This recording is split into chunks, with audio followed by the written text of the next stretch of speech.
Ahora vamos a revisar algunos conceptos de seguridad dentro de la LAN, ¿sí? Recuerden que esto de la seguridad es una paranoia y bueno, hay una solución de endpoint. Básicamente recuérdense que los endpoint es el equipo final, el equipo que ya está en la LAN, el computador, el PC, la tablet, ¿sí? Y que bueno, básicamente es uno de los targets, uno de los muchos que tienen los atacantes. Como que, por ejemplo, para hacer ataques distribuidos de negación de servicio. Apoderándose del control de varias computadoras, el ataque de esta persona es mucho más eficiente que si lo hiciera desde un solo host. Obviamente también puede establecer brechas de datos, romper organizaciones con servidores que tengan alguna data sensible, inyectar malware. Hay varias este, vectores de ataque, ¿no? Entonces, una de las cosas que podemos requerir para proteger la red o el perímetro de la red es la VPN, ¿sí? Que un usuario, por ejemplo, establezca un túnel seguro para transmitir sus datos. Eso también puede estar acompañado de un Next Generation Firewall, que básicamente lo de Next Generation es que hace inspección de paquetes de manera stateful. ¿Qué quiere decir eso? Que cuando un dato sale de la red, se inspecciona el regreso y básicamente se hace una regla que permite ingresar a la red si solo si salió de la misma. ¿Sí? Por supuesto, ahora esto mismo tiene un montón de features aparte como el AMP o el Advanced Malware Protection, URL Filtering. La mayoría de los firewalls tienen un montón de herramientas nuevas. También tenemos los Network Access Control, los NAC, que son dispositivos que pueden, básicamente, al momento de que un equipo quiere ingresar a la red, se evalúa como un perfil de ese equipo. ¿Qué tipo de sistema operativo tiene? Basado en su sistema operativo, qué parches tiene, qué configuraciones particulares tiene ese sistema operativo. Y ese perfil se compara con el que básicamente se desea en la compañía. Y si no cumple con esas características, entonces se coloca como en una red de cuarentena. Si lo cumple, entonces sí se le permite acceder a ciertos recursos. Uno de los dispositivos de esta familia o de esta naturaleza como más emblemáticos de Cisco en este momento es este, el Cisco Identity Service o el ISE. ¿Sí? Es uno de los productos con mucha sonada al momento que estamos grabando esta sesión. Entonces, bueno, para proteger a los endpoints, vean que toda esta arquitectura que está en este diagrama sería dispuesta para eso. ¿Sí? Es decir, no es simplemente colocar un firewall, sino ahora tenemos un montón de herramientas adicionales para lograr ese mismo propósito. Entonces, con algunos de estos servicios tenemos también el Cisco ESA o el Email Security Appliance. Como todos sabemos, bueno, uno de de los principales mecanismos de comunicación moderno es a través del correo electrónico y es precisamente uno también de los vectores de ataque tradicionales. Abrimos un correo de un origen desconocido que tiene un archivo desconocido. Créame, a pesar de que uno tiene esos datos presentes, hasta uno mismo puede caer en esas trampas. Correos que tienen nombres con un dominio parecido o de un usuario parecido, todo esto basado en la ingeniería social que hacen los atacantes. Y uno simplemente basta con abrir un correo, basta con abrir un archivo adjunto y es suficiente, ¿no? Entonces, estos tipos de soluciones como el Cisco Email Security Appliance, podemos bloquear esos malware conocidos o tener algunos mecanismos de remediación contra el robo de identificaciones, descartar emails que tengan links que no sean válidos o que lleven a puntos fuera de la organización que no sean fidedignos y encriptar todo lo que esté dentro del correo electrónico, ¿no? Otra solución es el Cisco Web Security Appliance, que básicamente lo que hace es añadirle estas capas de protección, visibilidad, aplicación sencilla de políticas y los reportes, ¿sí?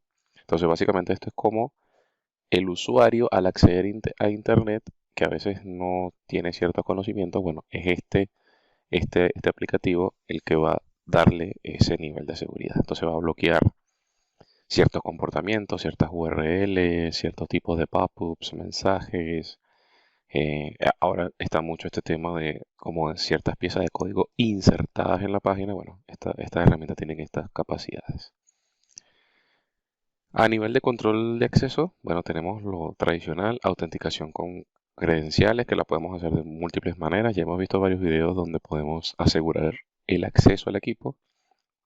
Y también hemos comentado que lo más normal últimamente no es solamente limitarse a esto, sino permitir que las credenciales sean procesadas como por un Cisco Identity Engine, como el ISO, por ejemplo. Aquí está precisamente. Vamos a buscar un servidor AAA. Esas A vienen de Authentication, Authorization and Accounting. Entonces, básicamente son tres procesos, ¿no? Primero, se autentica el usuario, algún tipo de credencial, clave y password, acceso biométrico, firma digital, algo de esto. Luego se le da autorización, es decir, bueno, no solamente significa que puedas entrar, sino a qué puedes entrar. Y finalmente se hace un accounting, es decir, qué acciones tomó el usuario toda vez que ingresó, a dónde accedió, se guarda un registro de todas las acciones que ejecuta, ¿sí? Entonces, bueno, lo más normal es que se haga basado en servidor, pero obviamente podemos activar el servicio de AAA localmente en el equipo, ¿sí? Cuando es basado en servidor, tenemos dos tipos de protocolos para comunicarnos con este servidor. Puede ser vía Radius, que significa Remote Authentication Dialing User Service, es el estándar abierto, y el otro puede ser TACAS, Terminal Access Controller Access Control System, que es basado en soluciones de Cisco, ¿sí? Aquí tenemos un tercer mecanismo que es la autenticación, o otro mecanismo de autenticación o de control de acceso, mejor dicho, que es el 802.1x. Este protocolo básicamente lo que va es a ejercer un control de acceso ya a nivel de capa 2. ¿Sí? Es decir, antes que un usuario siquiera pueda acceder a la red físicamente, se le va a pedir un proceso de autenticación. ¿Sí? Entonces tiene más o menos este esquema. Tiene un suplicante, que es básicamente un equipo que quiere acceder a la red.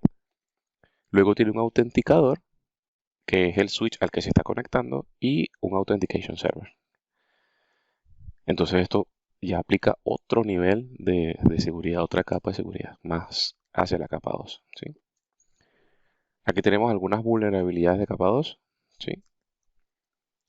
Los ataques que se pueden hacer contra el switch, ataques contra la tabla MAC, ataques de VLAN, lo que se llama el famoso VLAN hopping, que es, bueno, yo tengo restringidas ciertas VLAN, pero saltando las VLAN puedo llegar a escanear recursos, ¿no?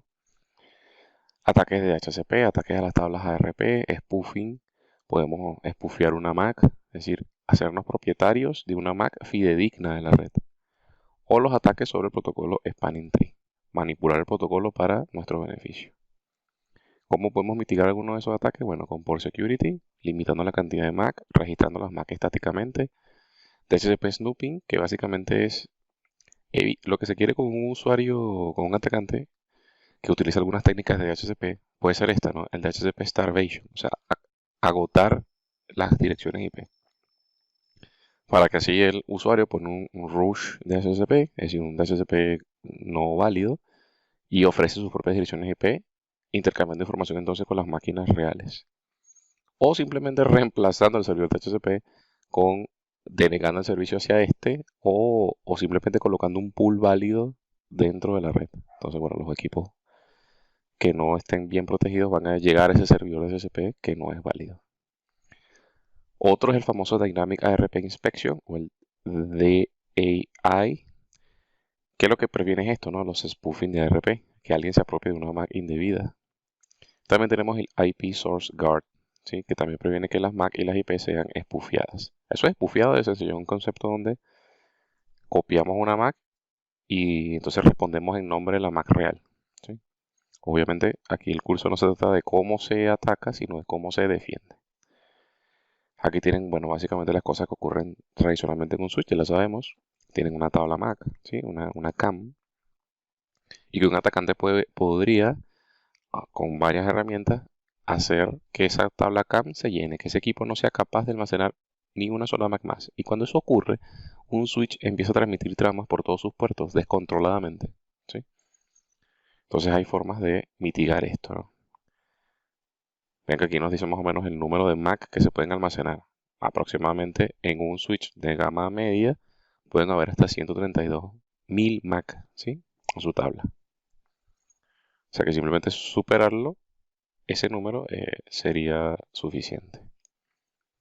Aquí está el ataque de VLAN hopping, que es saltar de una VLAN creando, por ejemplo, un troncal. Saben que estos puertos troncales o los puertos de acceso a los cuales los atacantes puedan acceder deberían estar configurados para impedir formar troncales. Y así, por ejemplo, evitar que un atacante haga esto, ¿no? Que viaje por la VLAN por defecto y ese tipo de cosas. El doble tag, ¿sí? Colocarse un tag válido de la red, pero después dentro de eso ir a otro sector de la red con otro tag, ¿sí?